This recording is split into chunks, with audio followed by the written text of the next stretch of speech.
Please like and leave a heart, please. There we go.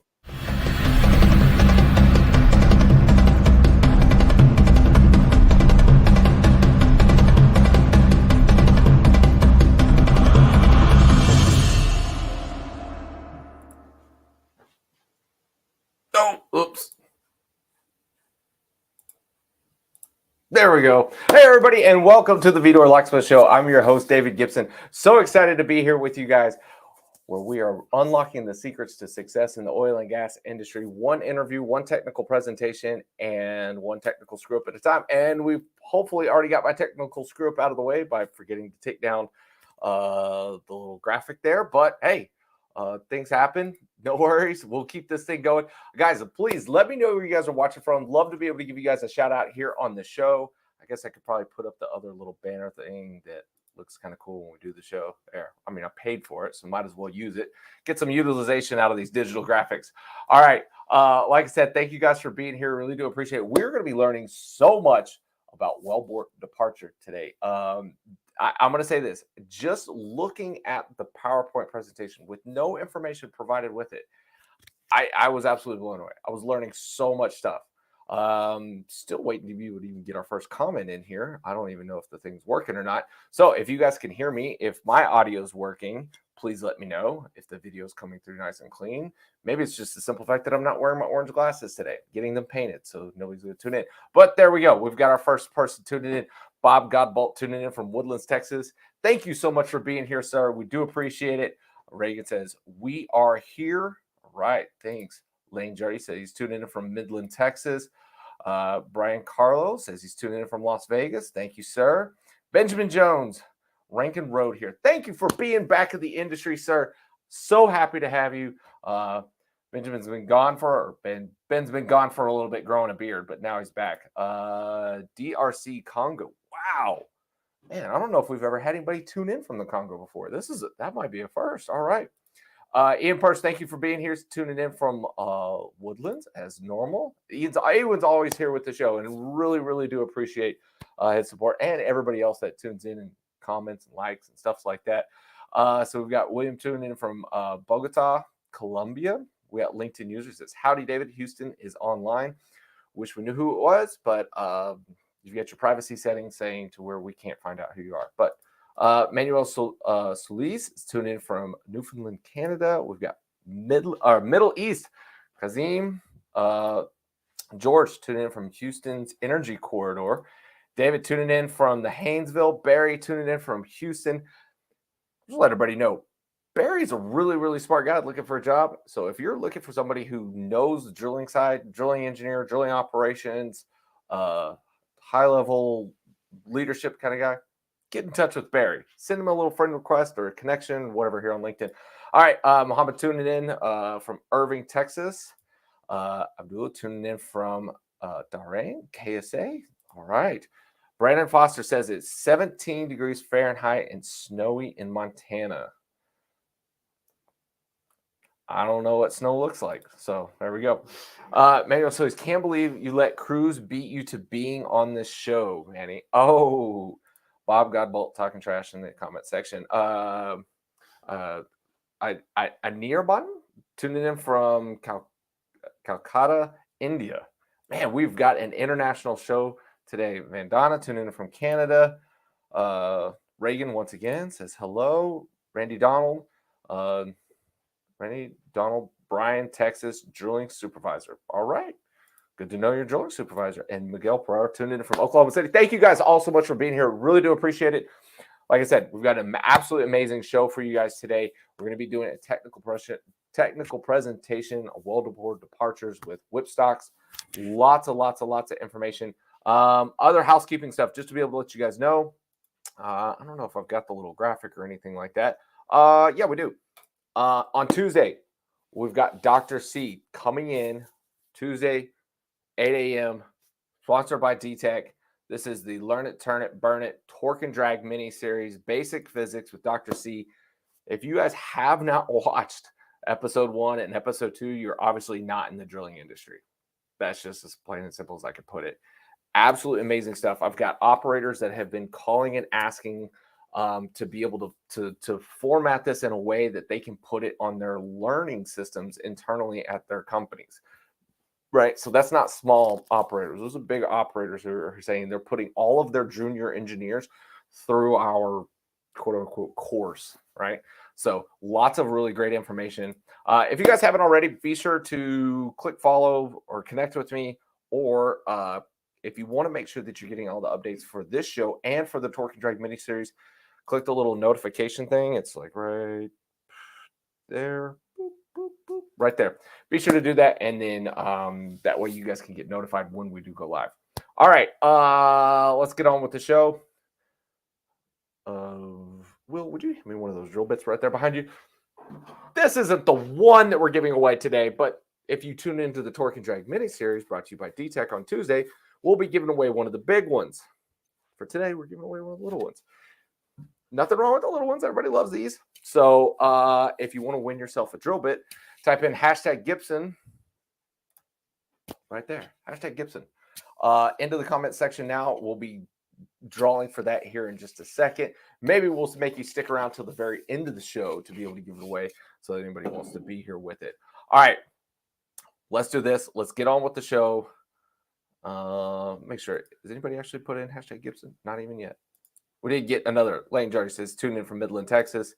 And then, I just clicked an email. Not what I meant to do.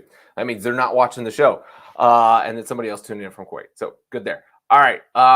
Let me pull this back off the screen. There we go. Put this back on there. Okay. Then we've got to share. Oh, wait. I don't know. Can I do two at once? No, I can't. All right. We'll do the drawing later. So let's pull up the share screen. Pull up screen 2. We'll share that one. Let the thing glitch for a couple of seconds. That's fine. That's fine. We'll be good to go. All right. So play our little promo for the Torque and Drag series, and then right after that, we will be back with Cruz Riquezes. Riquezes. Gosh, I just think of it wrong, and then it's like looking at the pothole, and you're like, don't hit the pothole, and then you drive into the pothole.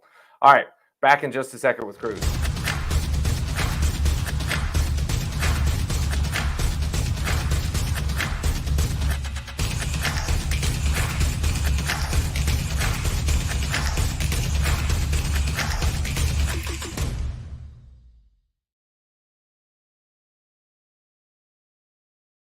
All right, guys, that's the little promo for the Torque and Drag mini-series. The next episode is going to be with Dr. C from University of Oklahoma and brought to you by D-Tech. Wonderful, wonderful, amazing sponsor. All right, Cruz, thank you so much for being here today. Really excited to learn about all the stuff that you've got. No, thanks for inviting me. I mean, I'm enjoying the morning here. For the record, Dave actually pronounced my last name properly. Just I don't know what happened when you were in front of the camera. I don't know. After 100 episodes or two, I don't know. How many episodes are we up to? 120. This is the 125th episode. And I get a little nervous. I don't know. When it's time to go live, it just happens. So, all right, let's check on here. Let's see if we got any more comments that are coming in. Oh, everybody's typing in #Gibson. Oh, look, Bob Godbolt knows how to follow directions. I'm surprised. Yeah, I think a lot of us are. All right, even Ben Jones can do it too. Michael Soriento. Thank you guys. Keep typing in #Gibson for your chance to be able to win a drill bit. And then let's do this. All right.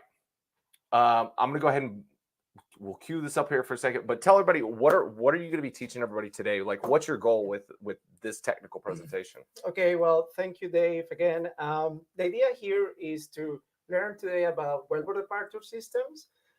Basically, we're going to be focusing into what it is, what you need to know in order to plan a successful operation, and those little tips that allows you to actually complete the sidetrack. Okay. Obviously, we're going to be focusing on whipstocks mainly, and we're going to basically know what is a whipstock. All right. So if you're like myself and you've never been actually at the rig site for a whipstock operation, 100% of this is new to me. I know the word, I know what the kind of the goal is, but the intricacies of the operation, I had absolutely no clue about. You never oriented a whipstock? Never. Wow, I'm surprised. Okay. Yeah. Okay, good. I was not the trusty MWD hand for a lot of work out there at the rig site. All right, so let's go ahead and pull up your presentation. Yeah, sure. We'll switch over to camera 1, and it is all yours, sir. Okay, well, thank you very much, Dave, and thank you everybody for joining in.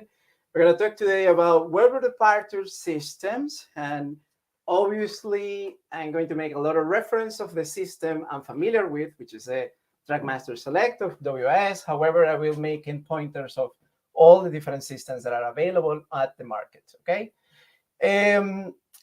Before we even think on whipstocks and Wellbore Departure and so on, I want you to start thinking on the challenges that you had before even, thinking on whipstocks. So, for example, there is a lot of targets today about reduction on CO2 emissions, and there is a lot of talks about whether we should be having a serious conversation on re-entry more of our older wells instead of drilling new ones, or if we're going to drill new wells, we should be drilling multilateral wells, right?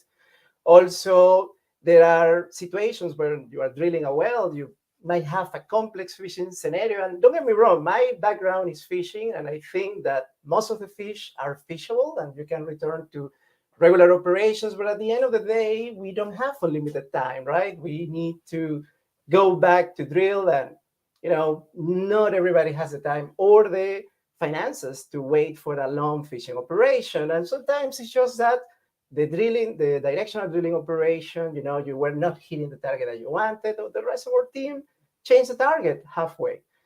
Although all these different problems look very, very different in between, there is a common solution that you can use to fix them, and that is through a sidetrack, okay?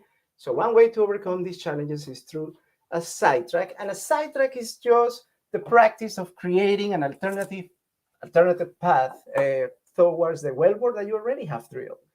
Usually they are referred as ST1 or ST2, so that will be your well name. So we have Dave here, so he has the well Dave Gibson 1, and if you do a sidetrack, that will be Dave Gibson 1 ST1.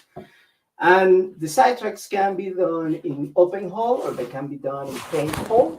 I guess everybody's more familiar with the open hole sidetrack, where essentially what we do is that we use a barrier, in this case is cement, to use as a kickoff point for the directional BHA. The cement is going to be in the open hole, and below the casing point, we can kick off from the cement. Now, the problem with this sidetrack, or I wouldn't say the problem, but the challenges that you need to overcome is that the cement has to be hard enough to allow the directional BHA to be pumped into the formation. And it takes a little bit of time because obviously that directional BHA has to be doing time drilling. You want to make sure that is formation that is started to be drilled, and not necessarily the cement. Now, obviously the cement plug here is set below the casing, but what if you need to do the sidetrack in the casing? Well, the legacy way to do it is that before you start playing around with changing the path of the wellbore, first you have to deal with the casing. And the way that this was done, or is still being done nowadays, is that first you mill the casing away, and the way to mill the casing is towards using a section mill tool. This is essentially a milling tool that the cutter knives are retractable and they open up with hydraulics. Once that the casing is being removed, this is what we call a window, removing all that piece of casing. Then we will go with an under-reamer, remove the cement behind the casing, and expose against the formation, the mother rock. And at that point, this became, again, an open hole sidetrack. So you can dump cement, you can run the directional BHA, and follow the same indications that they were done before in order to do the sidetrack. Now, usually the window is about 20 to 40 feet long. That's about enough for a motor BHA. So you are going to be intervening only one joint of case. Now, if you see the two different methodology, there is a problem with them. The first problem is that involve a lot of trips, okay? So you have to do a trip to dump the cement plug. If it is the case hole, you have to do first a trip to start to eliminate the casing wall and so on. And then after that, you had a little bit of a challenge with the case that the cement had to be good quality. And sometimes the good quality is that you just need to wait for it in order to be hard enough to push it against the formation. Now, what if I tell you that there is a way that you can do the sidetrack in a more safer environment and that you can get some assurance that the sidetrack is going to work? And with that way, it actually is with a device called a whipstock. Essentially, the whipstock is a device that replaces the cement function on the sidetrack. So instead of using the cement as a barrier to force the BHA into the formation, what we're going to do is the whipstock that is shaped as a ramp. It's basically a ramp that will move the BHA slowly from the original wellbore, from the original path into the formation and create the new path. Now, the whipstock is set down hole and it is hauled by a design for purpose anchor packer. And this is not a new idea. This is not a novel idea for any way, because the whipstocks have been around since the early mid-30s. And they were started to be used commonly in the late 30s. So they were mainly used for open hole, but obviously late 80s and early 90s, they started to become more popular in order to do case hole X's. So if we go back to the challenges that we were talking before, now you can see how a sidetrack can help you to overcome it. Because at the end of the day, if you want to reduce your CO2 emissions, then there's no better way to, instead of drilling a new well, to reutilize a well that was already drilled. And having now the assurance that the whipstock will be able to give you the sidetrack that you need, you can drill a new wellbore, taking advantage of a portion that was already drilled. If there is an inability to find wells that were already drilled, and I don't know who would have that problem, but it could be that it is a new field that is going to be developed. It could be developed through multilaterals. And that way, in order to drill a multilateral, the best way is to use a whipstock, because since the whipstock is a ramp, when you do the window, you don't eliminate 100% of the portion of the casing. You only eliminate a portion, the portion that is big enough to allow the directional BHA to pass through. So in percentages, that will be like a third of the casing that you will remove with a section mill. So you could drill multilaterals and have several wellbores below the same surface structure. And obviously, it kind of makes sense when you start looking at the complex fishing scenarios or collapse casing. Instead of trying to open the hole again, you just put place a whipstock there and drill a new hole. In a way, the whipstock, instead of facing these challenges, the whipstock gives you a way to just sidetrack your challenges, get away from them. So that's how you start looking into this. Now, when you look at this, I guess you get convinced, right? You said, okay, get me a whipstock. Well, it's not so fast, because there are several types of whipstocks, okay? And it all will depend on the application where you're going to run it. As I said before, whipstock started in open hole. In a way, it was a way to actually deviate from the main wellbore. And by the way, there were no NWDs in the 30s. So the way that they would try to orient the Life was whipstock. good then. Well, there were no movies to watch, sorry. So the way to orient the whipstock was done on surface. It was mechanically done. They would have to use reference points from whatever there was downhole, and reference points marking the pipe on surface. And we still mark pipe on surface in remedial and fishing operations, but definitely not for orientation. So it matters, where are you going to set it? Are you going to set it in open hole, or are you going to set it in case hole? Also, how are they going to be set? Are you going to set them hydraulically or mechanically? Because the BHAs are a little bit different, and obviously the procedures and the requirements that you need are going to be different. A mechanical whipstock requires a barrier where you can set a slack of weight on it. And after you decide your anchor, you have to make sure that in the process, consider whether you're going to retrieve the whipstock or not. Obviously, a whipstock is supposed and it's meant to remain in hole. We don't need to see it on surface. But in certain applications, like multilateral wells, for example, you need to retrieve the whipstock if it is not a specialty whipstock, okay?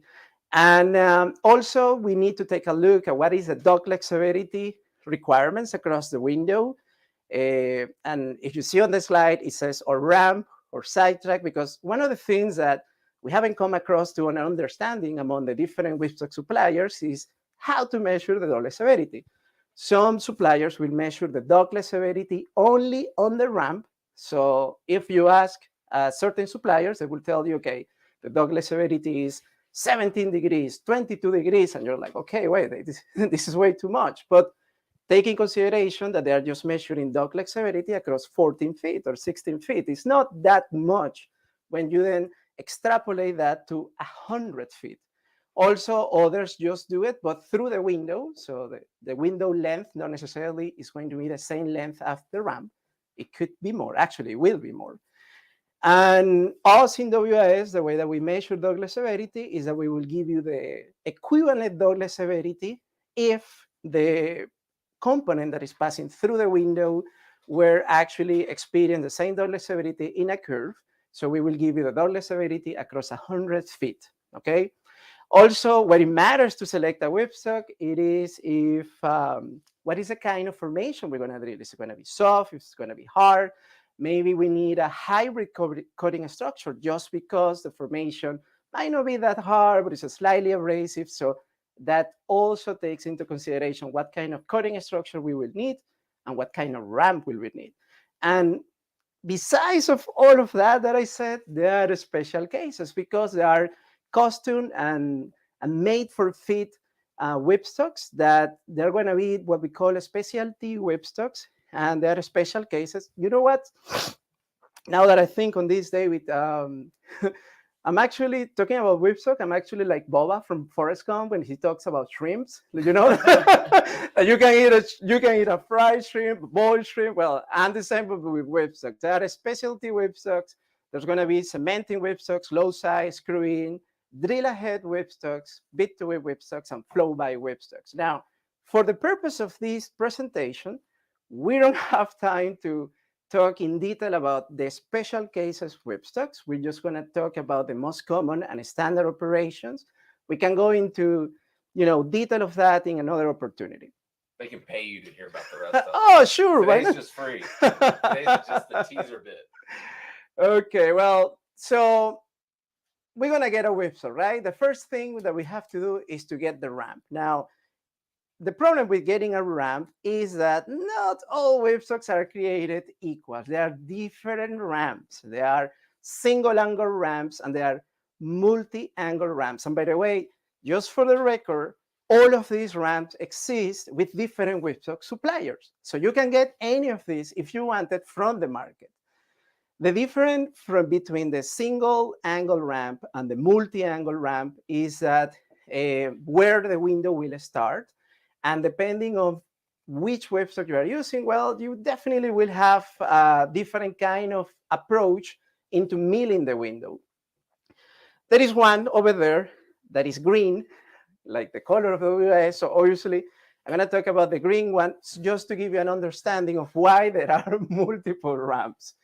So the idea behind the multiple ramps is because there are different moments during the milling operation that you're going to be doing different things while opening the casing or doing the sidetracking open hole. The first ramp over there is called the fast cut out ramp. And the whole idea of that ramp is to be very aggressive and start to push the mill into the casing to do the cut of the top of the window. That is one of the most critical and more important part of the window milling operation. We'll talk about that in a moment. But anyways, for now, that's the reason why it's so aggressive at the top. Then you see the full gauge section. There's not a lot of transitioning happen over there. At that moment, the mill is just, milling ahead casing, but it's not really moving from the main bore to the formation. That happens in between the transition zone and the mill ramp, okay? In the transition zone, we start to push that mill out, get into the formation. At the mill ramp, it will be exactly the same point where the mill is transitioning across the casing wall. So this is the second point that is extremely critical on the window operations. And then we have the exit ramp. That is the moment where the mill starts to eat more formation than casing. until we get to the bottom of the ramp. Now, you say, okay, I want a whipstock. It could be multi-ramp. You convince me with the multi-ramp part. But there is another thing. Remember that I was saying that depending on your dog leg severity requirements, you will need a different whipstock. Well, these 3 slides that you can see here are the same slide for the same casing size. So we have a short one, and a standard one, and a really long one. And the reason why the slides are in different lengths is just because it would depend what is required on the job in terms of dogleg severity. If it is required that the well that is going to be drilled, the new path is going to be a short radius, well, you need a very aggressive departure. So what you're going to do is simply use a very short whipstock that has a very aggressive departure from the ramp and try to do the sidetrack with that one. But if such requirement doesn't exist, or if there is not really a super hard formation, then you can use a standard length ramp, which is the one on the middle. Now, at least in this is something that the majority of the whipstock suppliers we have come across into understanding. The standard ramp length, the actual average angle of inclination on the ramp, regardless if it is multi-ramp or single ramp, would be somewhere around 2 degrees. So it will be, some suppliers are at 1.98, 195, 2.1. So a standard whipstock for any whipstock supplier will be around that number, or for most whipstock suppliers. Whereas a short radius whipstock would be an inclination on the ramp at 3 degrees. It doesn't sound like much. It's only 1 degree right now, but it's extremely aggressive. Remember, this is a very short length. It's not you're used to. I know that in directional drilling, we are used to 100 feet length. No, this is very short. This is going to be only 10, 15, 20 feet. So that extra degree for inclination is going to make a big difference. There are other whipstock suppliers that they say, well, you know what? We don't want to do neither 3, neither 2. We're just going to do 2.5 and only have 1. Well, that's another approach to the situation. Obviously, the dogleg severity at the end of the day in a 2.5 ramp is going to be slightly more aggressive than the standard ramp of the majority of the whipstock suppliers. And then we have at the end, the very long whipstock. And the reason why there are these extended length whipstocks is because usually there are some completion equipment that is very, very specialized, especially the ones that are used in multilateral wells or for smart completions, that they cannot really pass through too aggressive of a dogleg severity. So in that case, you will use the very long one that in the case of WS is called Trackmaster Elite. If you see the difference between the standard whipstock, the short whipstock, and the Trackmaster of the extended ramp whipstock, you will see that the short whipstock, it is 17% shorter than the standard one, whereas the extended whipstock is 43% longer. And the difference is massive. I mean, I have participated in Wellbore Departure operations on 16-inch casing, and the whipstock is long. It's a massive piece of equipment. But then when you try to run the 1338 extended version, it's actually longer than the 16-inch. So that was pretty impressive. I mean, it can get very extended just because the requirements of dogleg severity. For the sake of the argument, let's say that we're going to get just a standard ramp, and that's what we're going to select here to continue talking about the other components. Okay, so now we have the ramp, we need to set it in hold. Same as with the ramp, we have different options for that. The ones that you see on the screen, the one on the far right would be a mechanical anchor, and the one on the far left, it would be a hydraulic anchor. Both of them can set the whipstock and hold it in place. Obviously, the hydraulic anchor is a little bit more robust than the mechanical one. In the case of the mechanical anchor, you can see there that they have a little stinger on the bottom. But the way to set that anchor is that you need to set weight against a barrier, any kind of barrier. Usually it's going to be a bridge block or a cement retainer. And after you apply a small amount of weight, that majority of the cases is 3,000 pounds or less, that slip that it is on the mechanical anchor will pop out, and then you can pick up and set the whipstock in whatever depth is required. With a hydraulic anchor, you don't need to do that because essentially you just reach setting depth, whatever is the depth that is required or the depth that was selected, orient the whipstock, and after orientation, just pump and build up the pressure required for whatever anchor you are using. Obviously, I'm a little bit more biased towards hydraulics and mechanical, but both have their own situations and scenarios where you're going to run either one of the two. Obviously, in a curved well, you're not going to be running mechanicals because the drag might accidentally push the stinger up, and then you're going to set the whipstock. But in vertical wells, and especially pricing, when it's a consideration, a mechanical anchor is less expensive than a expandable hydraulic anchor. Now, there are sometimes requirements, and this comes sometimes for legislation as well, where there is a requirement of a barrier at the sidetrack. And if that is the case in your country, then, and this is fairly common in Latin America, for example, you will need to then run the whipstock with a packer. And that packer might be permanent or it might be retrievable. The permanent packer, since the whipstocks are not necessarily meant to be retrieved, is most likely the most common one that is going to be run. The possibility, the good flexibility that gives you to run a packer is that packers are rated for certain levels of pressure. In this case, it's 5,000 psi, and you can seal everything below the whipstock. Whereas on the retrieval packer, you would need to have a retrieval packer in case there is a requirement that eventually the whipstock has to be recovered. And this is fairly common in multilateral wells. So that's something that after selecting the slide, you come along and say, okay, which one is what they need? If it is a standard application, most likely it's going to be an expandable hydraulic anchor. So for the sake of the argument, that's what we're selecting here. Now, we have the anchor that is going to set. We have the whipstock that is going to allow us to do the sidetrack. Well, now we need a cutting structure, and that's going to be your mill. Now, the mill, usually the mill that is used is a tri-mill. That's a standard mill. We don't reinvent the wheel on the whipstock industry, so it is called a tri-mill because it has 3 mills. That's pretty much what it is. And the idea of the 3 mills is that the first one, it would be connected to the whipstock. It will be the one that allows you to run the whipstock into the setting depth. And that mill will have some sort of attachment to the whipstock slide. It could be a bolt. It could be a hydraulic attachment. There are several options. Then there's going to be the uppermost window that in this case is called dress mill, but you will listen to that be called also watermelon mill or stream mill. And that's the mill that is going to guarantee that the window is properly dressed, is properly cleaned, there are not edges, and everything is on full gauge. Now, the mill on the middle, it serves different purpose depending on the whipstock supplier you're using. Some are using this mill in order to steer the whipstock and maintain it on the slide. Others use them as a backup dress mill. So it's also going to help you to maintain the gauge of the window.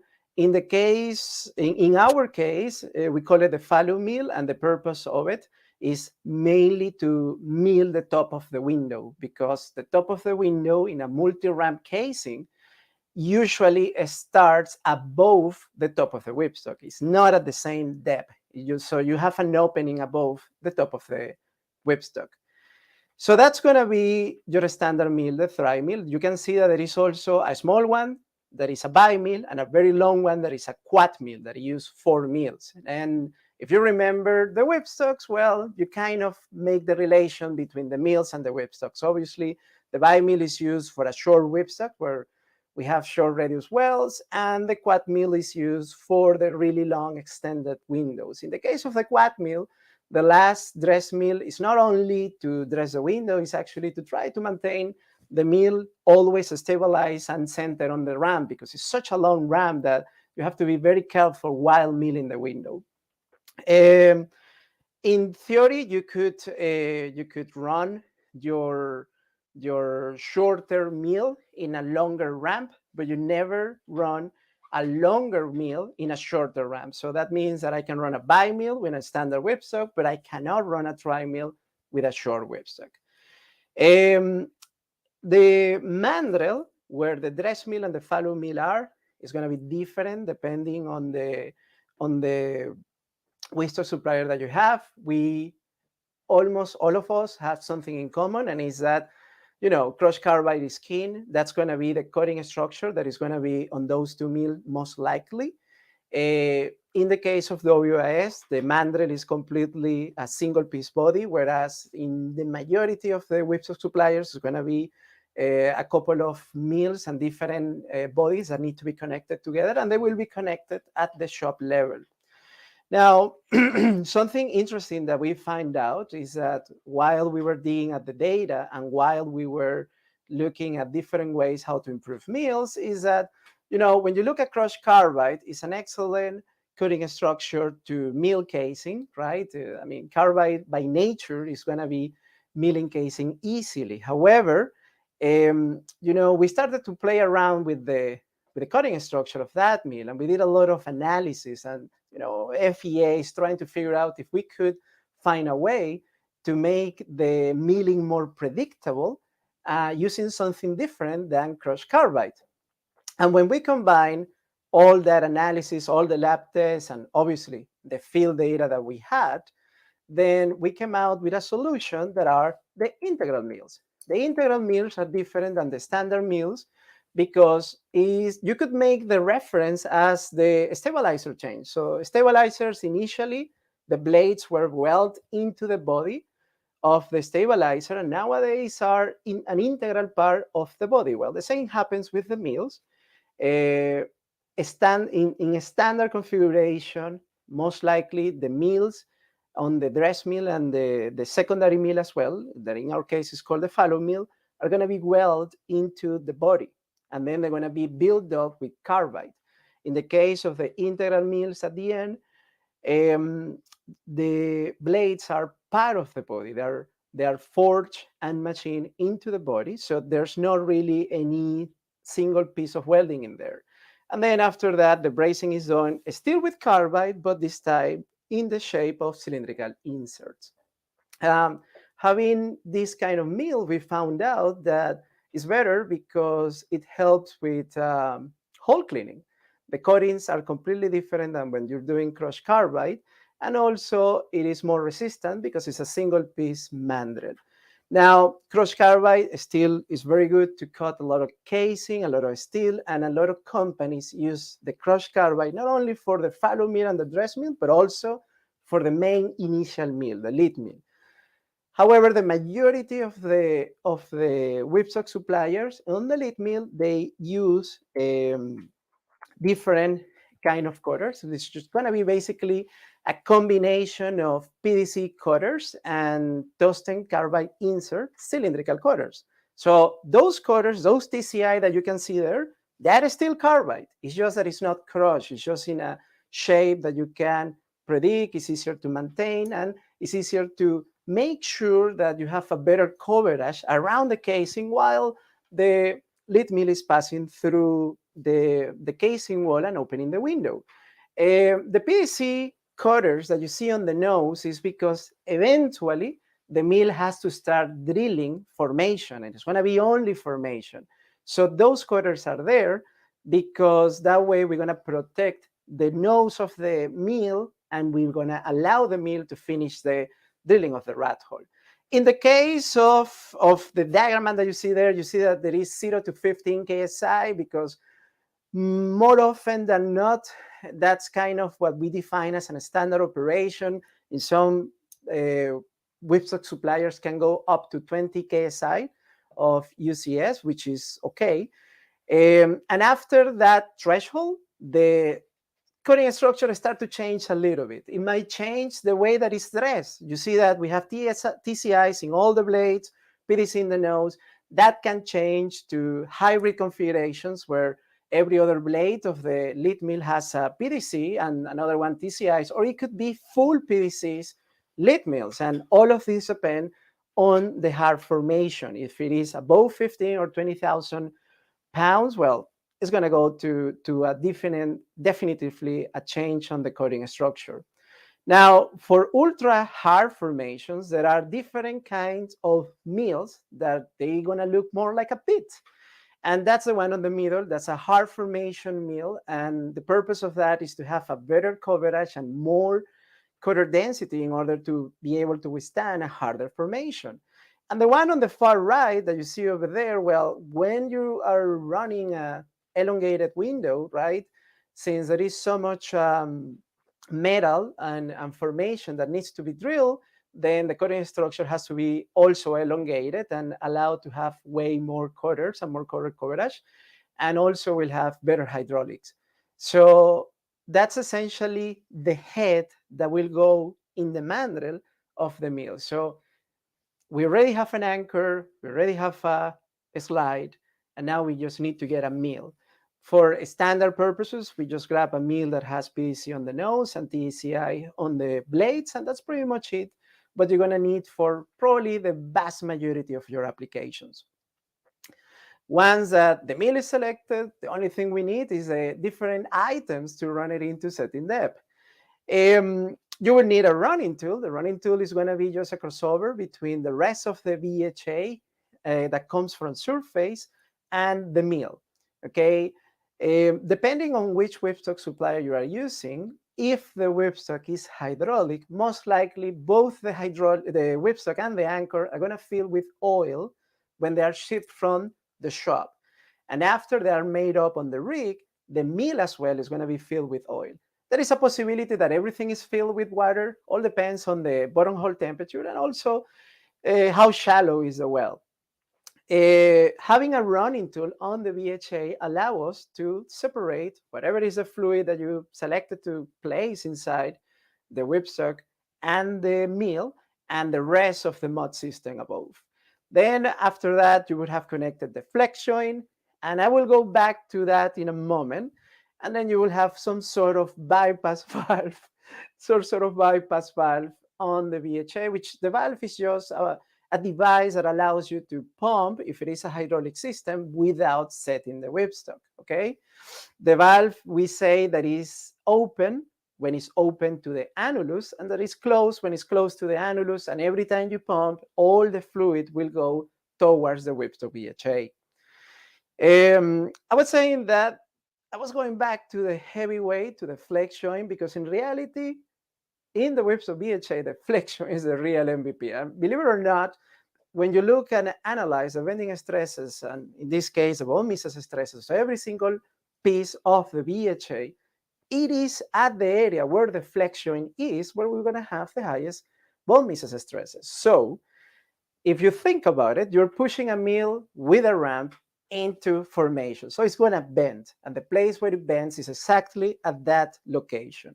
When designing a whipstock BHA, it feels a little bit random to have a heavyweight there in the middle of everything. The reason to have it there is to be doing just this. You need to have a way to flex the BHA. And if for any reason there is no heavyweight drill pipe available, or the connections don't add up, or we don't really want to use crossovers, we could use a high-grade drill pipe. But no matter what, any whipstock below 16 inches casing, you will never, ever use a drill collar, because the drill collars by nature, they're not flexible, okay? So that's essentially how it is the whole whipstock BHA. If you look over now in one single slide, you see how you have your anchor, your whipstock, your mill, your running tool, your flex joint, again, the real MVP of this BHA, and the bypass valve. After the bypass valve is done, then the orienting tool can be connected, whether that might be a gyro or it might be an MWD, okay? So in order to get this BHA properly set up and properly selected, planning is key. And you have to get some data in order to plan for the job. Now, the problem with whipstock operations is that the majority of the things are not controlled by the whipstock operation itself. And just look at the example here. I mean, formation evaluation, the type of formation, the casing size, the cement quality behind the casing, none of that can be controlled at the moment that you need a whipstock. The conditions of the well remain whatever are the conditions of the well. The only thing that is going to be job specific is where the whipstock is going to be set, how the whipstock is going to be oriented, And depending where the whipstock is set, if we're gonna go through a single casing, dual casing string, triple casing string, or other kind of consideration. The only thing that any whipstock supplier can control, it is the BHA design, whether they're gonna use a bi-mill or a tri-mill, what is the system and anchor selection. Obviously, very important, the parameters while milling the window, the rathole length, and of course the pricing, because pricing. I like how that one's included. Well, because pricing is somewhat controlled by the vendor. well, because some systems are more expensive than others. So sometimes you give say. well, because you give the option to the customer and you say, okay, you can run it hydraulically, you can run it mechanically, and the customer is like, which one's cheaper? Which one is cheaper? Which one's cheaper? So pricing is going to be controlled by the vendor, obviously. So obviously, you're not going to go and get all this information for one single whipstock job. However, there are key minimum requirements that need to be known. Obviously, the rig information, the casing data, what kind of casing are we going to do a sidetrack on it? What is the size? What is the weight? What is the formation data? Is it going to be a soft formation, medium formation, hard? Is it abrasive or not? Do we have washouts in the well? What kind of locks can you get me, right? Nowadays, it's very rare that someone runs a cement bond lock. So, to try to estimate the cement quality, we might ask questions about how the cement operation went when the well was done. Casing collar locators to just identify where is the casing coupling. Or if none of that is available, at least a casing tally, give me something to work on. Obviously, the BHA and the string design. And while the planning is being done, we will perform a risk analysis, and whatever risk that is there, there's going to be a mitigation measure. Now, there are a couple on here that I want to tackle around real quick. So the first one is the mod properties. Okay, let's dive deeper on the mod properties. For whipstock operations in general, you don't need a special milling mod to perform the operation. Okay, especially I can talk on behalf of our system, the Trackmaster Select. You don't need a special milling mod. What you need is that the mod is properly clean and can be used in this operation. We had set whipstocks. Wait. Define clean. Clean. Clean is that I don't have junk in the hole. Okay. So, when you get junk out, sometimes the solid control people don't do a very good job to get rid of that foreign junk on the mod, and that's going to cause an issue while trying to set the whipstock. Also, some of these whipstocks are set after cement operations, and there are pieces of cement still going around the mod system. And it had happened, and then this little piece of cement gets you to set the whipstock by accident or not set the whipstock at all. So that's what I refer to be clean. That's a good indication there. We have set whipstocks on brine. We had set whipstocks on 19 pounds per gallon mud. Okay, and with those systems, we have been able to mill the window, no problem whatsoever. So please just get you a very clean mod. In an ideal world, and I know we don't live in an ideal world, but ideally, the ratio between the plastic viscosity and the yield point is going to be as close as possible to 1. That's going to help us with the carrying out capability of the drilling fluid to get everything out of the hole, all the swarf that we're going to generate, because, okay, this is a whipstock, this is not a section mill, we're not going to mill the whole casing, but still we're milling a sizable amount of casing, then we're going to drill for more formation. So still, we need to have a proper capability to get all the steel out. While the window is being milled, it is recommended to maintain somewhere around 30 to 50 gallons per every inch ID of the casing, okay? That is a range that's like the sweet spot for us, just because it keeps the flow laminar, and that's better for hole cleaning. And at the end of the day, even though some of these conditions might not be applicable, because again, we don't live in an ideal world, what's something that can be done while milling the window and trying to make the operation better is to pump high viscosity sweeps every couple of feet, right? 20 to 30 barrels, that will do a lot to help to remove the steel out of the casing. Obviously, there are other changes that can be done to the BHA. You can add string magnets. And when you add string magnets to the BHA, you can have as little as 3, as much as 10. Those string magnets are gonna help you to collect and maintain the steel at the BHA. And then when you can get it out of the hole, the BHA, the operation is finished, the BHA is out, then you can deal with the steel swarf at surface and not with your mud system. Either way, regardless of everything that is done, ditch magnets have to be placed on the return lines. And, it's better that you leave them there even days after the milling operation, because, the more BHAs that go in and out and the more bottom subs that are performed on the well, you always will collect some sort of steel shaving. So it's good to leave it there, keep it clean, and inspect them periodically. Over here on that table, you can see what are different mod properties that are kind of the standard for us in the TrackMaster Select of the limits that you can have on your mod system when you're running whipstock operations. As you can see there are no limitations of mod weight, there are no limitations of mod type. It's just some other properties that are going to interact one way or another with the whipstock BHA. Okay, after, I need to stop hitting the back key. Yeah. So We're after trying to move forward here. Trying to move forward here. So after that, stop getting sidetracked. Exactly.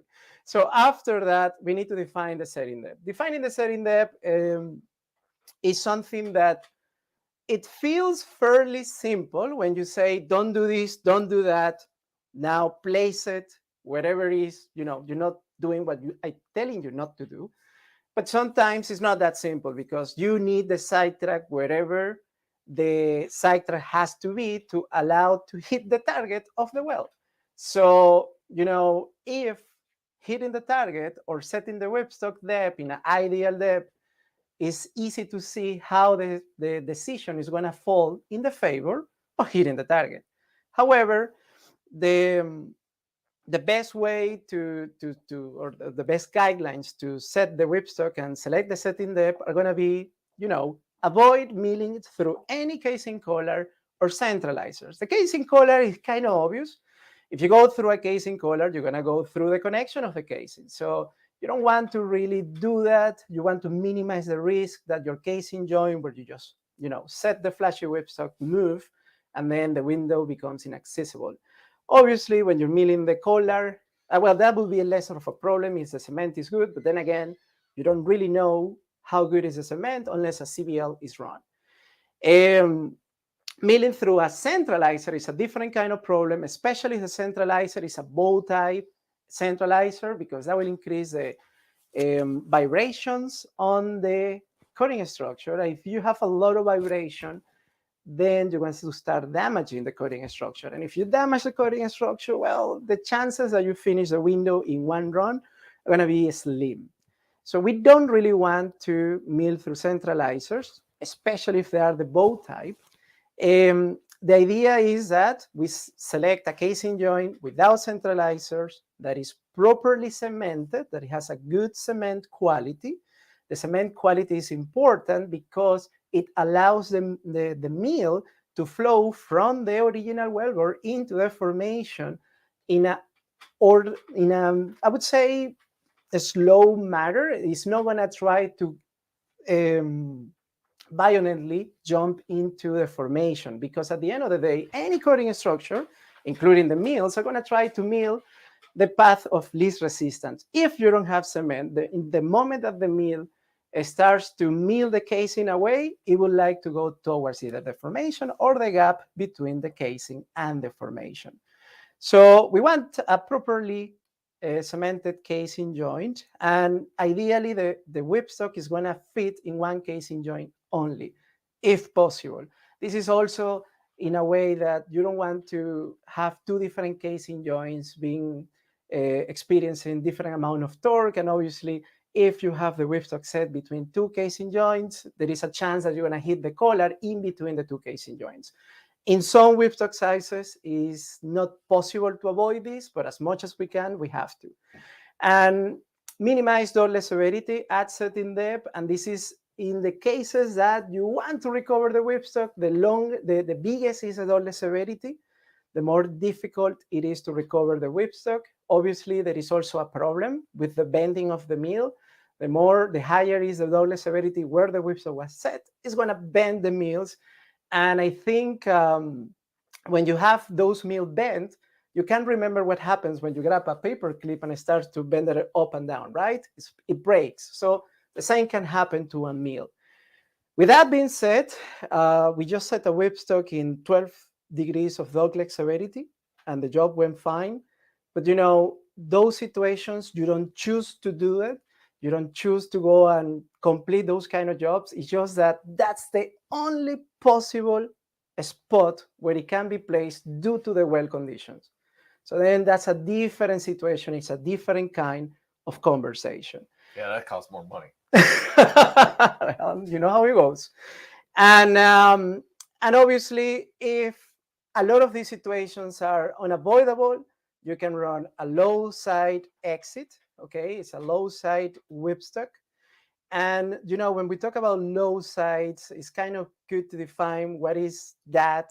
You know, you have here your Orientation Risk Roulette, and if you see the circle over here, you can see how we define the risk of of orienting a whipstock. So if you imagine that this is your well, right, the circumference of your well, and this is horizontal, well, essentially, if you try to exit minus 10 to 10 of the right of the high side, well, that's very high risk because the mill, the directional tendency of the mill is going to be to drop angle and to walk towards the right. And we don't have directional control of the mill. There's nothing to control it, but that's their natural tendency. So orienting on that specific minus 10 to 10, you probably are going to track back into the casing. The safer spots are between 10 and 90. The most common orientation always is going to be 35 to 55. Looking for that 45, just middle of the quadrant spot. It might be either to the right or to the left. Doing it to the left will be a little bit higher risk than doing it to the right, just because the tendency of the mill to walk towards the right. However, if you have poor cement, it might help to keep the mill in the ramp and not jump into the formation.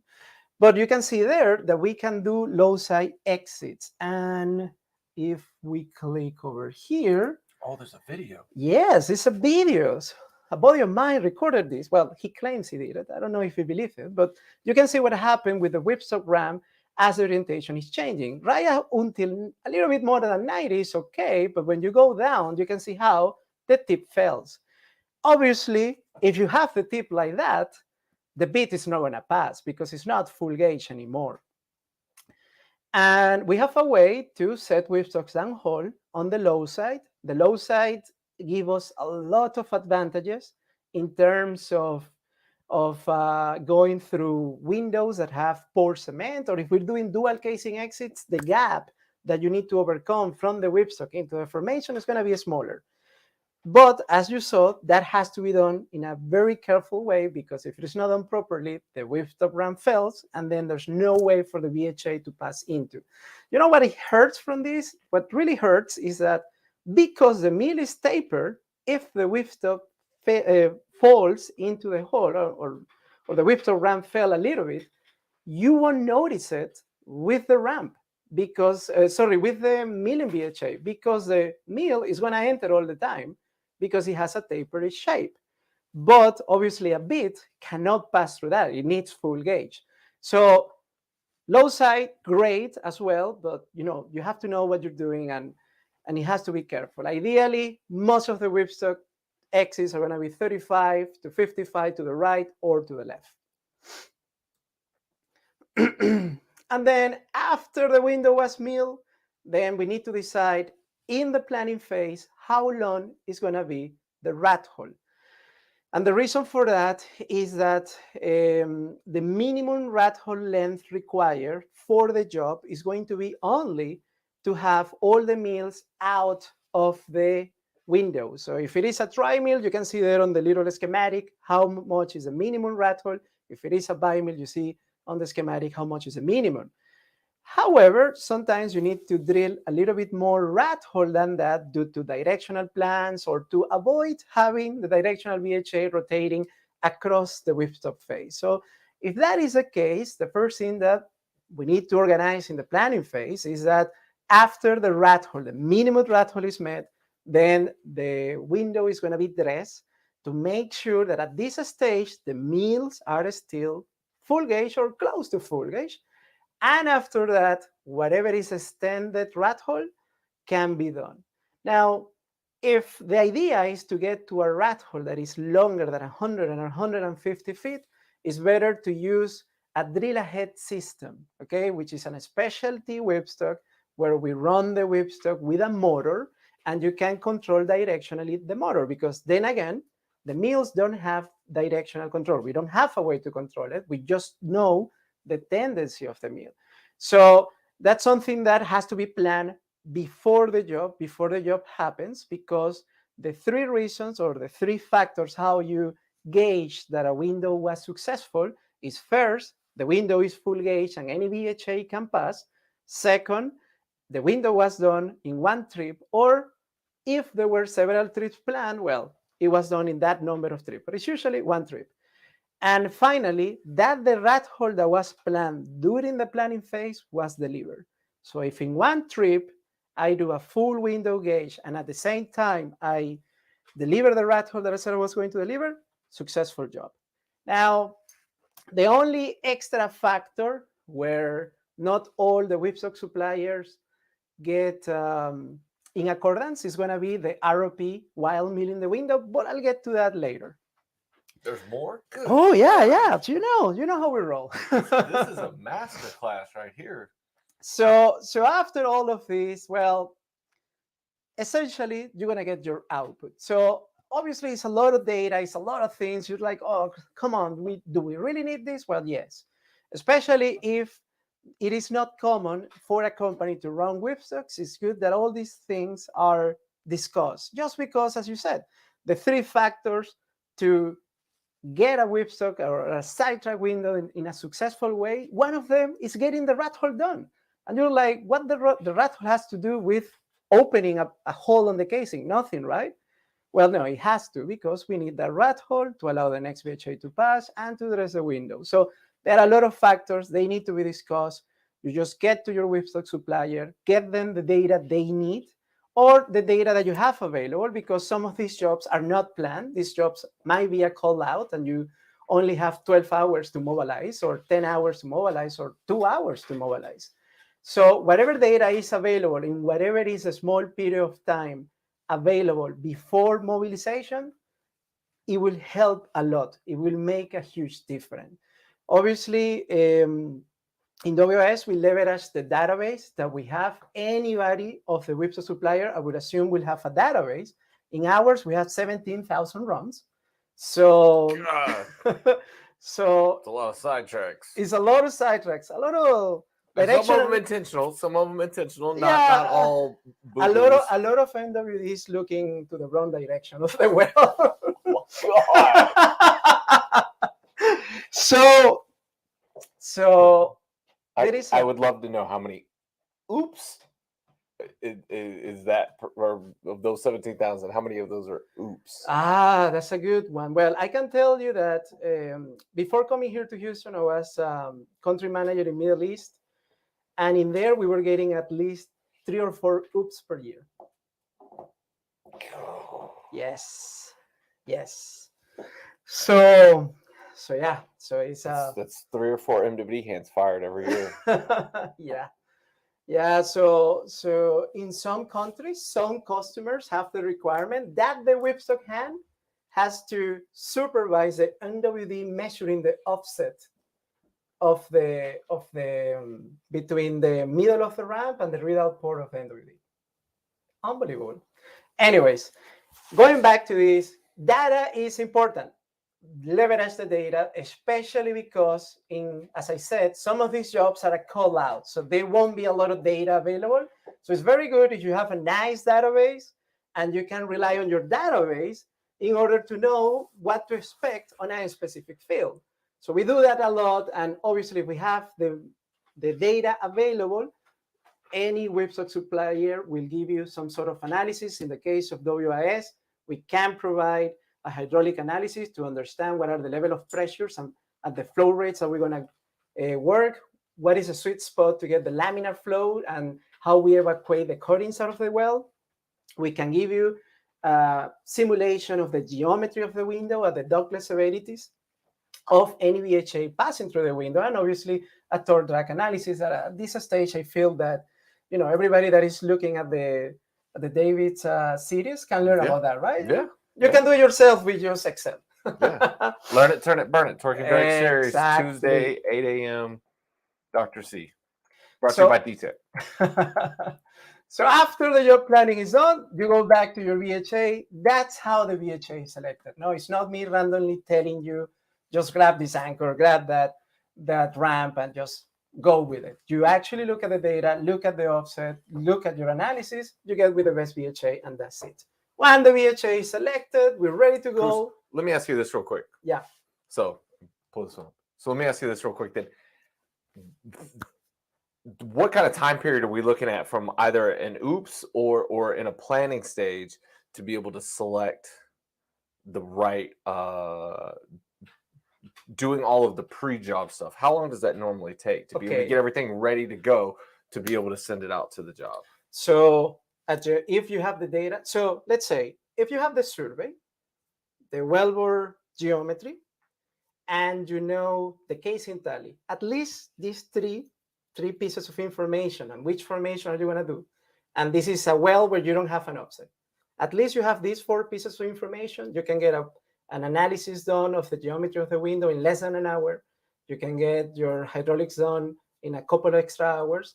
And obviously the torque and drag takes a little bit longer, but you're ready to mobilize the whipstock if you have all the components in less than 6 hours. Yeah, you never have all the data. Go ahead. Exactly. No, nobody has their stuff organized. No, never. So that's what I'm telling you. That's why having your database as a whipstock suppliers comes very, very important. You leverage that. They call you, okay, what field is it? Okay, I know what happened there. I know what is the system that works there. What is the depth? Okay, I know what formation is there. So who's the MWD hand? Okay, yeah, we know what happened. Oh yeah, as a whipstock hand, you have your directional companies that you have in a good terms, and the other ones that you which one is the directional company? Oh man. So yeah, it happens. Yeah. I figured you guys would be calling me. Okay.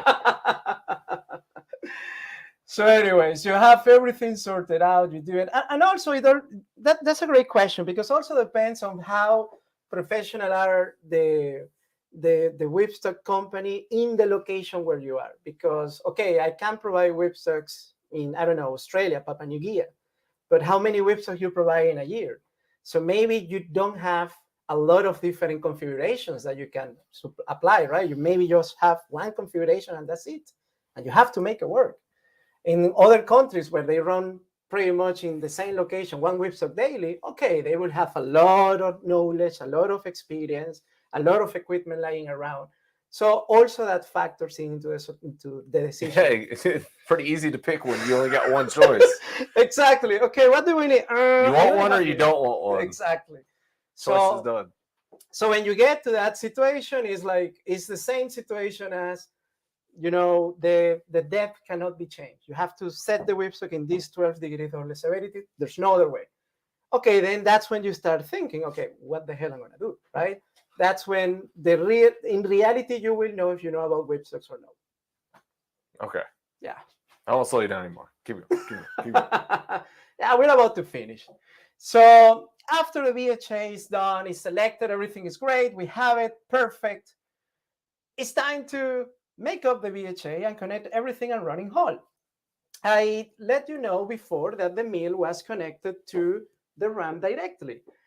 The vast majority of the whipstock suppliers, they will use a shear bolt. The shear bolts, all of them are different, but they will do exactly the same function. They will just hold the mill to the slide, and then you will break that ball once you reach setting depth and the whipstock is set with an overpull or a slack of weight.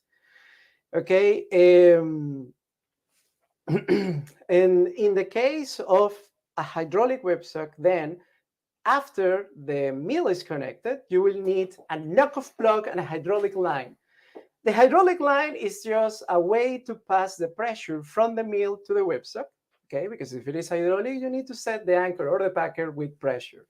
Whereas the knock-off plug is going to be for, you're making, Yeah. Y'all can't see it, but I'm like, the light bulbs are going on. Yeah, this is hilarious. Anybody that comes to present should come here. So the knock-off plug, because in this specific model of mill, we have two nozzles. One of the nozzles, we are using it to place the hydraulic line. However, the other nozzle, you have to plug it in order to not have a pressure leakage, okay? So those two accessories have to be connected at the moment of making up the BHA, because the whipstock and the anchor will both come made up from the shop, right? Any whipstock supplier will send you both together.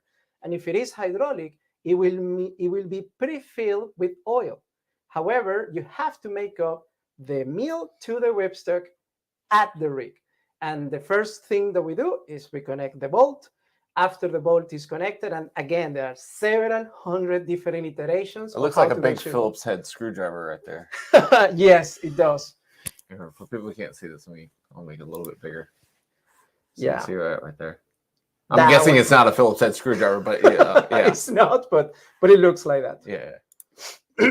And I'm guessing, I've got to say this, but I'm guessing there's been at least one time where that plug wasn't plugged. Yes, the plug was a plug, and leave it to the oil and gas industry to do something silly like that. I have found actually gloves from the roughnecks inside the running tool or the mill, and it's like, where this came from?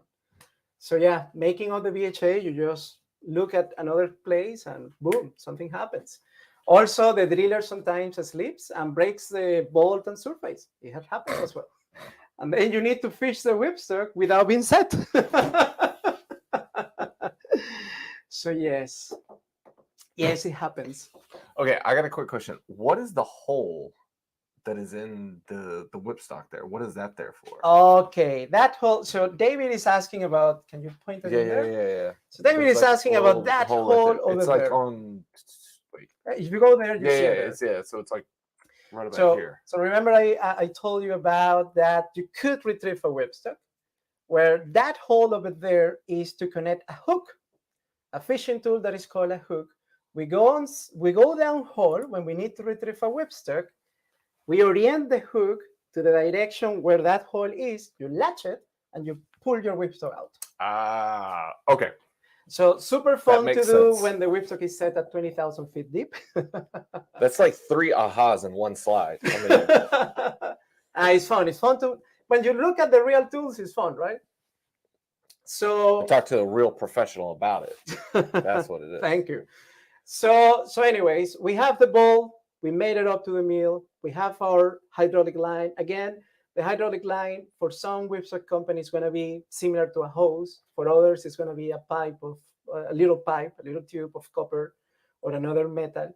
But at the end of the day, they're doing the same function, that is to transmit the pressure from the mill to the anchor.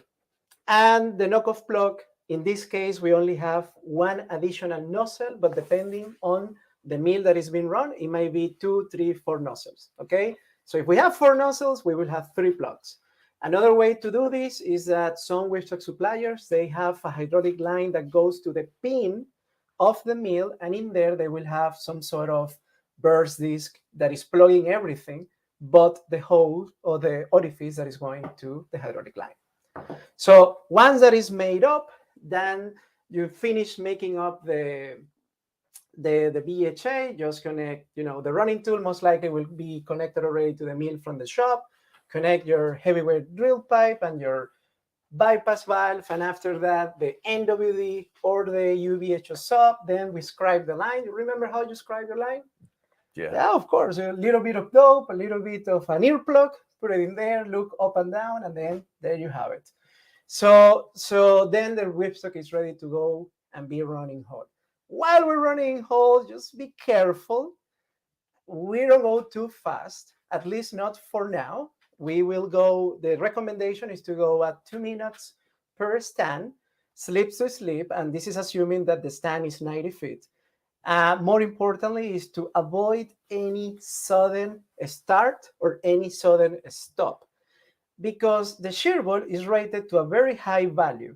In the case of, a 7-inch whipstock, it might be 55,000 pounds, 45,000 pounds, depending of the whipstock provider. But it can actually get fatigue. So you need to avoid that possibility. So don't go too fast. Don't go to any kind of, sudden stops or accelerations. And while the BHA is being running whole, the bypass valve should be filling in the ID of the pipe. Because if you think about it, the whipstock is closed, the anchor is closed, the mill is closed. So there's no way that fluid can flow through these three components. This is a closed system.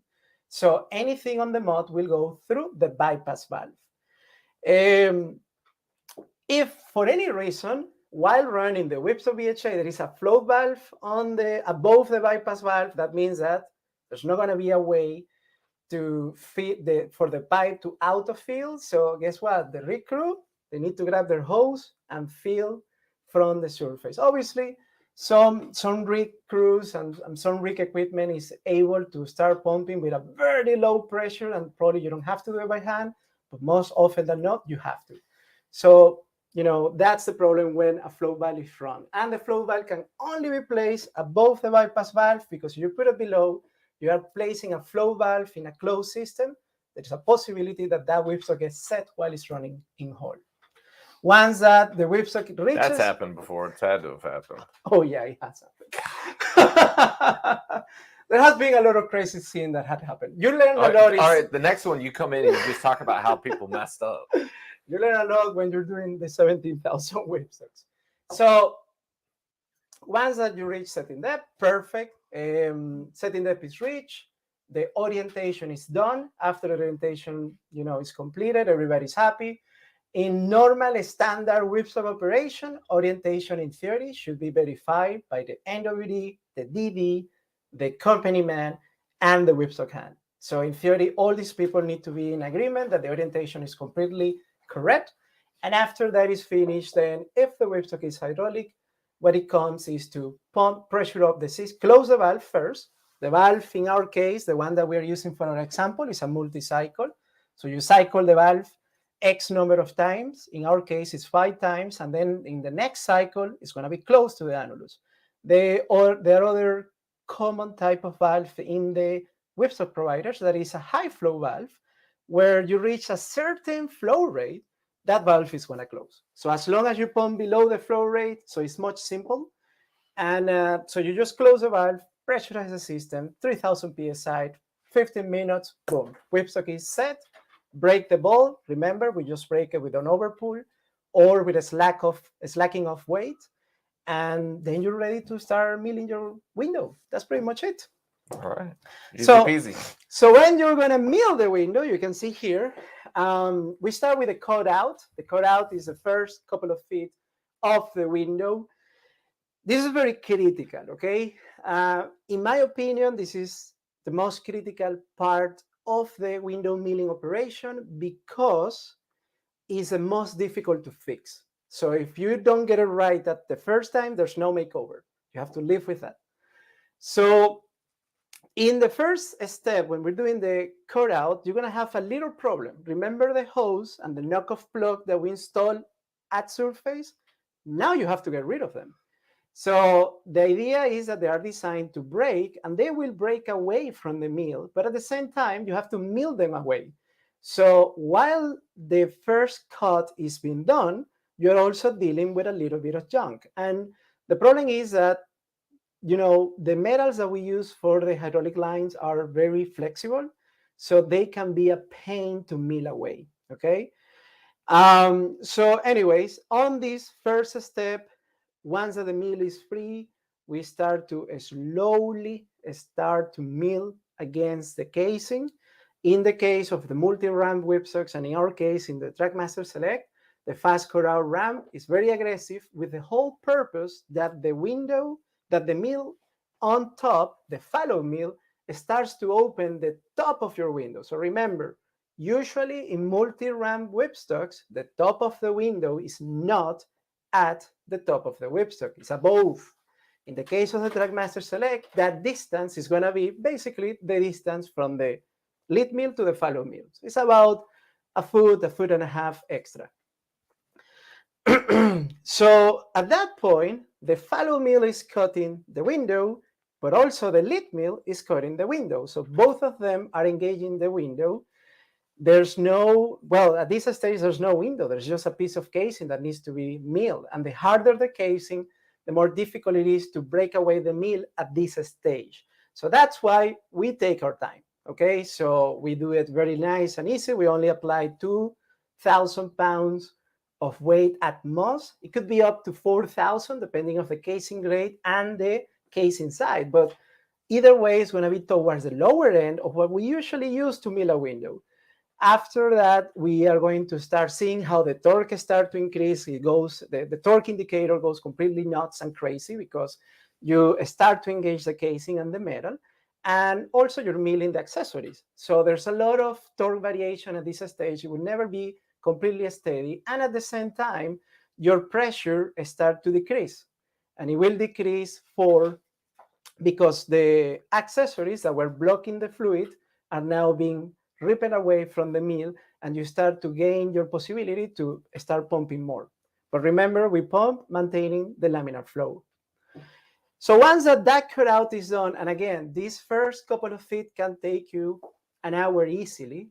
Not necessarily is going to be the case, but where we're talking about high-grade casing, something that is above 125, it's going to take a while because you have to do it right. After the cutout is done, then we just follow with the progress of the mill. Obviously, this is an over-exaggerated whipstock ramp, but just to show you how the mill is progressing towards the ramp into the formation. We essentially have a lot of, the milling of the window, although it's an activity that a lot of whipstock suppliers and providers do, we don't get into agreement what is the best approach to it. So I guess that's part of the customer to verify. Based on our data, based on the database that we have and the analysis we have done, we strongly believe that the best way to mill a window is only monitoring your ROP and making sure that the first time the window is being milled the right way. Although you might take longer to mill the window, you still will save time because you're not going to spend hours dressing the window. There's no point to mill the window super fast if then you're going to spend the same amount of time dressing the window. So we take it nice and easy. We have in every step, in every zone of the ramp, we have ROP targets. So we want to reach up to certain ROP, but we don't want to exceed it, okay? Obviously, we want to avoid also be too low of ROP. Nobody wants to mill, at 25 feet window at half a foot per hour. That's going to take you quite a long, right? But we have that defined in a roadmap, and I have an example in a table in a couple of slides away, so you can see how does that look like. It's not 100% specific, but it gives you the general definition of the zones. When we are doing this, we're going to go from the fast core out, we're going to go to the full gauge area. The full gauge area, there's not a lot of movement going on, but when you go into the transition zone and get closer to the mid ramp, that's where things get interesting again. Because the same way that, in my opinion, the most critical part of the window is a fast core out moment, that's initial cut out, the mid ramp is a close second. In the mid ramp, as you can see on the three different diagrams, the mill is starting to transition away from the casing. And at that point, you have this little problem. You are applying a weight from surface, right? But at the same time, you have the formation pushing you against the ramp. That's when the mid ramp comes handy because it is a little bit more aggressive. So at this stage, when you apply the weight from surface, then the mill will slightly bend and try to get out of the way. But this has to be done in a proactive way. When the window operations or the window milling operation starts, we are very critical on tracking depth. So that way we know exactly at which point of the ramp we are. And when we are approaching to the mid ramp, we are proactive and we increase our weight and we decrease the RPM on purpose on preparations to this step. If you don't do that, right, or if you take a reactive approach that sometimes we have to use it, if the formation is ultra soft, then at this moment, if you don't monitor what you're doing and you're not being vigilant at this step, then what's going to happen is that the mill is just going to rotate on top of the casing wall. And if the mill is rotating to the top of the casing wall, you see on your screen the quarters linear velocity. The ones on the middle, they just don't have any velocity at all or very low. So in this specific scenario on the slide, at this stage, the quarters of the nose are being grinded away against the casing wall.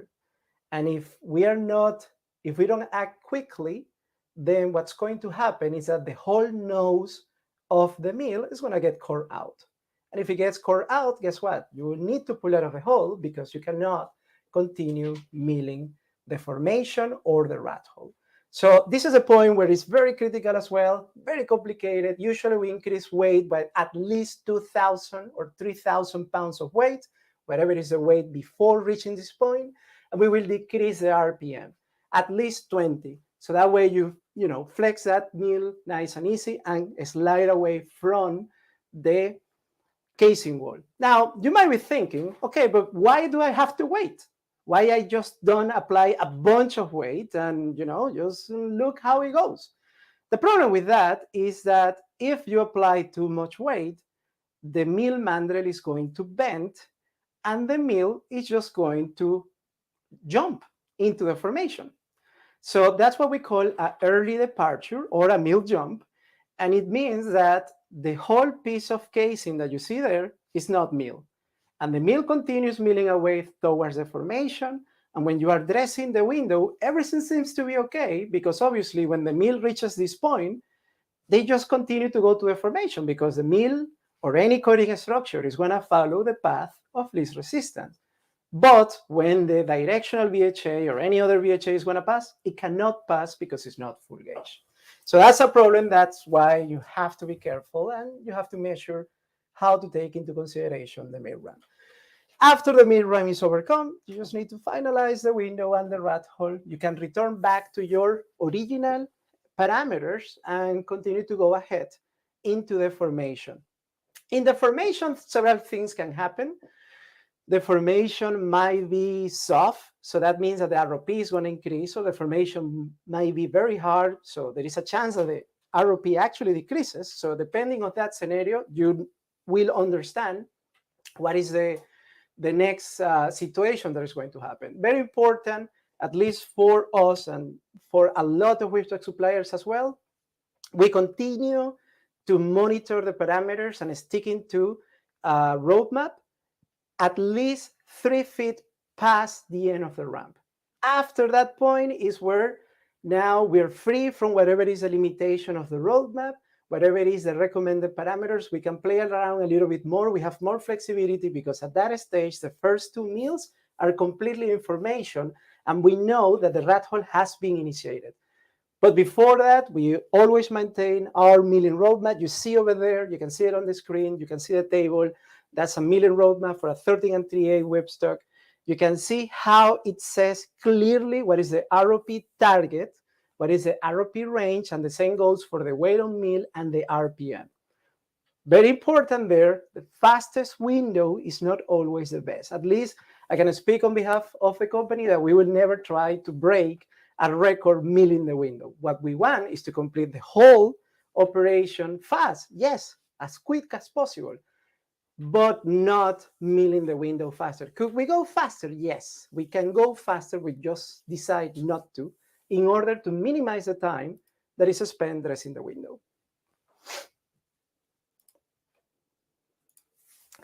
Okay, so after finalizing the window and finalizing the rat hole, remember that we have to dress the window.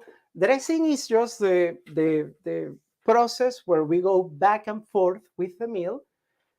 We presume that the mill is very close to the full gauge, and then you can clean any ledge, any edge, any disconformity, of the window, and make sure that the window is full gauge and that any BHA towards the life of that window until the liner is cemented, it can pass without problems. And after the window has been dressed and it has been finally done, we have to measure what is the amount of drag across the window. So the majority of the guidelines are very similar, and the most commonly accepted, which is the one that we use, is that you pass your mill towards the slide and you measure that you have less than 5,000 pounds of drag. That drag cannot be done without pumps. It cannot be done with pumps, and it has to be done also without pumps. So you need to do it with and without pumps. After that, you measure that the drag is less than 5,000 pounds. And if that is okay, then window is completed.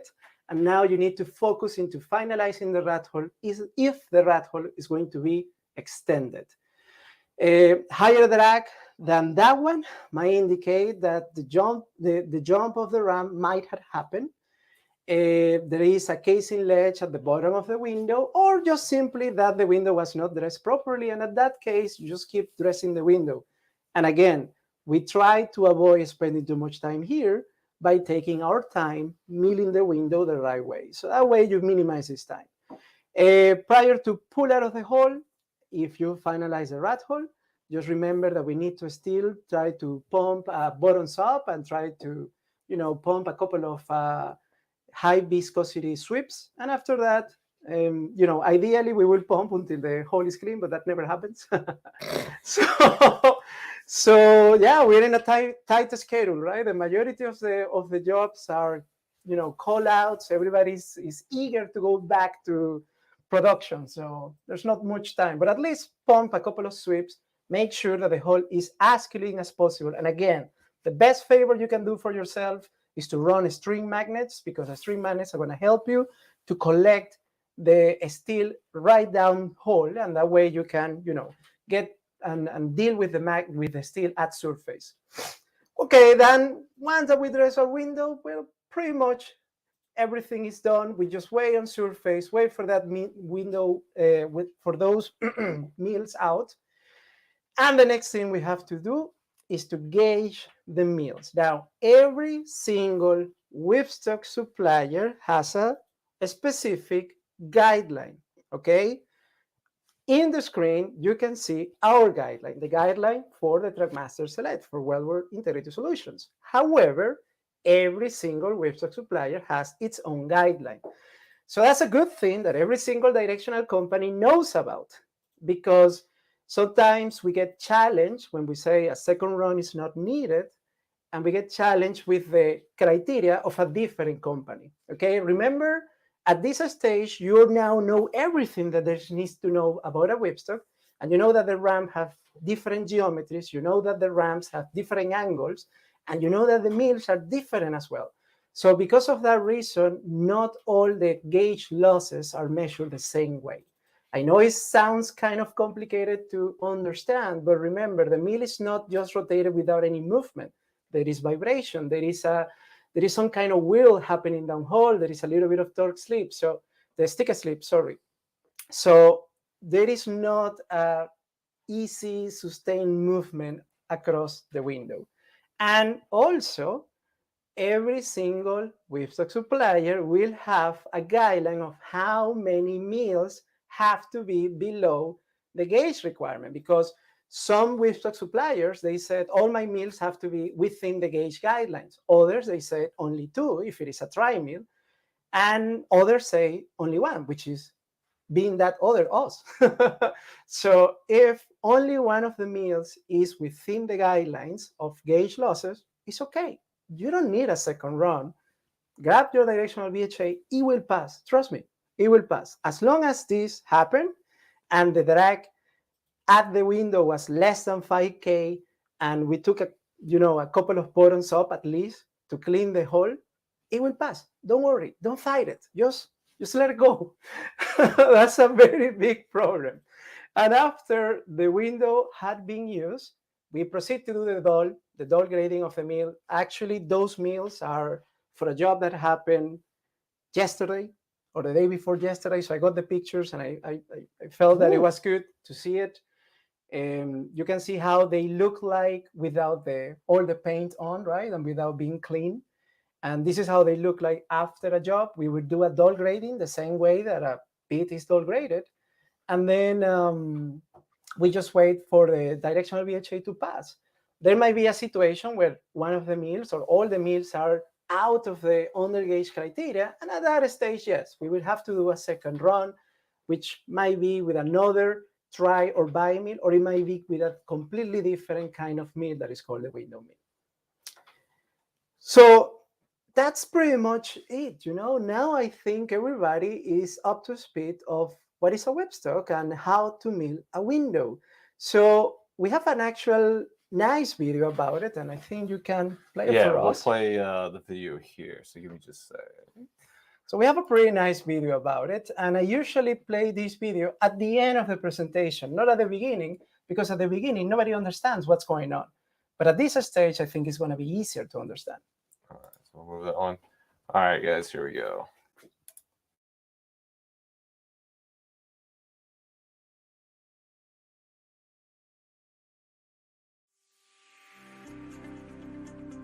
The TrackMaster Select Whipstock system running assembly includes a bypass valve and a running tool to ensure that circulation is controlled during the orientation and hydraulic setting process.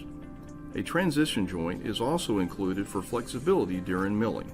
The modular one-trip milling system provides bi-mill, tri-mill, and quad-mill configuration options to address a wide range of conventional, advanced, and specialized Sidetrack applications. Mills include both high-quality tungsten carbide and PDC cutting structures. At the desired setting depth, the TrackMaster Select Whipstock is oriented to the required direction using MWD or gyro equipment. Once orientation is complete, the bypass valve is closed, allowing hydraulic activation and setting of the whipstock anchor. The hydraulic expandable anchor provides a large expansion range covering multiple casing sizes and internal diameters. Applying hydraulic pressure to the anchor extends the triaxial slips outward. Once the slips engage the casing ID, carbide inserts prevent axial and torsional movement, thus mechanically securing the whipstock in place. With the one-trip TrackMaster Select system, the milling assembly is attached to the whipstock with a shear bolt mechanism. When milling begins, the quick cutout ramp located at the top of the whipstock helps initiate an efficient milling process. Overpull and slack off is then applied, assuring the anchor is set in the casing.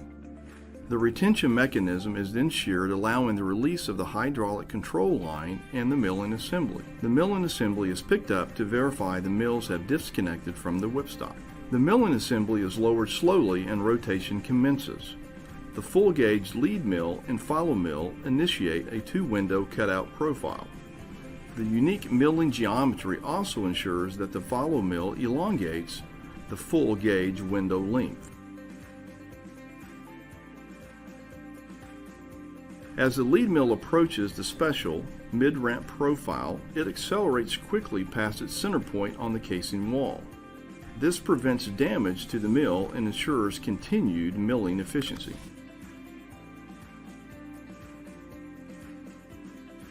The milling assembly transitions from the casing and begins drilling formation. As the milling assembly fully exits the casing, the full width window extends across the length of the whipstock. After the completion of the window milling process, the assembly is picked up, assuring there is no abnormal drag.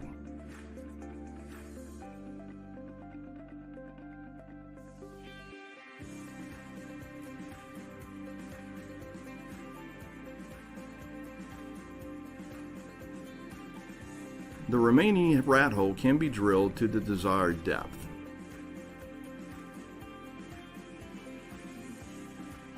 The Trackmaster Select, a history of innovation, unrivaled experience, global presence.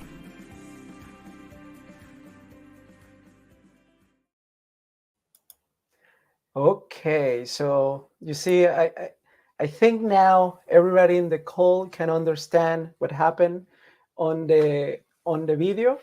If you still have questions after watching that video, well, let us know and we will try to answer those questions. But that's a nice part of watching that video after the presentation is done. You're like, oh, wow, now I understand what's going on in there. And then, as I said before, after ending the window and getting the mills on surface and the BHA has been running whole, the only thing that we have to do is to witness that the BHA can pass without issues before the whipstock hand can be dismissed from the rig.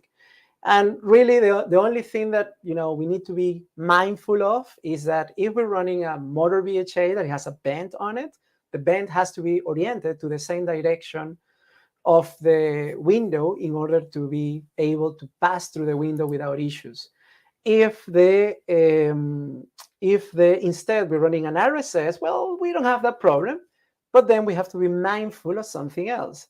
Essentially, any component on the BHA that has a cutting structure on it, it should be prevented from rotating against the whipstock slide. So if we have a bit, you don't want to turn your bit against the whipstock slide unless it's a bit-friendly whipstock. Other than that, no, don't do it. And if you open a window with case hole, in a case hole exit, definitely it's not a bit-friendly whipstock. So don't rotate your bit. Don't rotate your underreamers if possible. Well, not if possible. You should not rotate an underreamer against the whipstock. And definitely, if there is reamers, there are reamers on the BHA and they have a cutting structure, they have inserts, it's not a roller reamer, better not to rotate against the whipstock slide. Now, the stabilizer, another point of contention between whipstock suppliers. Ideally, don't rotate them, but if you have to, you can. It's just that the RPM that they can be rotated at is very small. It's like 20 RPM. And the smaller is the whipstock, the smaller is going to be the RPM that you can rotate. So sometimes it's not really that practical to even attempt to rotate the stabilizers if you are trying to drill away. So that's something that everybody needs to consider when the BHA is passing through. Everything else, once that the BHA pass and the orientation that the sidetrack has been confirmed, that might happen in the following 200 feet after the NWD is able to know where it is at, then that's pretty much it. That's the job done. So if you look over here, remember that I told you at the beginning that this schematic will make sense after the end of the presentation, or that was my goal. Well, I think now if you see that schematic, you know exactly what's going on there. And obviously, if you want to learn more, you can totally log into our website or scan the QR code. Really, thank you all for bearing with me and paying attention to everything that we were discussing. And thank you, Dave, for the invitation, man. Hey, this has been wonderful. I actually learned something today. So, all right. Well, let me go ahead and pull this off here. And we'll move over to camera 3. So if you guys have any questions or anything, because we didn't get, I know I asked a couple of questions as we were kind of going through. Yeah. Maybe you can explain to everybody my question, which is why did you feel the lower portion of that the whipstock and the anchor, why it was filled with oil, right? Yeah. So I'm gonna get this thing set up here. You explain that. So essentially what we needed was that you need to have a hydraulic fluid there to be able to pressurize the system, but the ideal fluid is oil just because it's clean. If we were to open the ports and the hydraulic lines of the whipstock and the anchor to mud, then the solids of the mud might plug the hydraulic lines. So then you won't be able to set the whipstock. That's why we prefer to use oil. We don't use water regularly because simply the temperature of the well might make the water, boil. So you don't want to do that. That would be bad. Well, you guys learned it here first. We had an absolute master class in whipstocks today. I think anybody, especially any college student, who is doing petroleum engineering, this is something for them to be able to listen in on it. And you know, and anybody out there, even like myself, who's never been a part of a whipstock operation. I mean, this is phenomenal here. It was very interesting to see you watching the screen. You were like, oh, that was fun. Yeah, there was a lot of aha moments here, guys. So, all right, let's give away a drill bit. Let's add this to the screen. Let's hit the button. We've already got 41 entries. Perfect stuff. All right, let's see who the winner is for today. If you are the winner, thank you for pushing in hashtag Gibson. We're going to send you off a drill bit. And it's Eric. Eric wins again. That's what you get for tuning in a bunch. All right. We're going to be sending another one to sunny south of France with Eric. Man, I should just go out there and visit this guy sometime. All right. Trying to think. Who's on next week? Tracy? Travis Harris with Alman Tool Company is actually going to come on. We're going to do something similar as to what we did today, and we're going to be talking about casing liner hangers, right? So he talks about drilling through them. They're going to be talking about putting them in place and probably not wanting to drill through them. So yeah, we're going to have Travis Harris coming in. He says flashbacks to FE training in Sugarland. Yes. Yeah. I was not paying attention during that. So yeah, we got Travis Harris coming in next week. And also on Tuesday, like I said, we've got on Tuesday the torque and drag, learn it, turn it, burn it with Dr. C, who's going to come in and talk about the basic physics. Like I said, that series with that episode brought to you by D-Tech. The series is going really, really well. Huge turnouts. If you're in the drilling spectrum, it is definitely something that you want to be able to put on your to-do list for this year. All of the episodes you can go back and watch on LinkedIn. We'll be making a post probably here a little bit later today that will have the PowerPoint presentation links, all of the video links, and the YouTube links, and that'll all be on LinkedIn. But if you want to go over to YouTube, we're going to make a playlist specifically for it there on YouTube so that you can find them fairly quick. We do appreciate everybody's support with it, everybody's support with the show. And that's about all I've got. Somebody says, thank you so much, guys. Somebody says, I would appreciate sending the short movie to this email. I couldn't watch it due to internet failure. It is there on the website. So yeah, it's there on the website. Or you just watch the video again, right? I'm pretty sure some people from WIS are watching, and maybe somebody will reach out to you. Not up to me to be sending out their materials. If you want to watch the episode again, then so be it, right? Thanks everybody for watching. Really, really do appreciate it. Cruz, thank you so much for coming in here. And thank you for inviting me, man. In person. Yeah, guys, if y'all have anything else where you'd like to be able to do this kind of like master class, technical class session, educational stuff, if there's another topic in the industry that you want to be able to learn more about, or if there's somebody who you think would be a great presenter, let me know. We'll get them onto the show. We'll do something with them. Until then, as I always say, know your industry.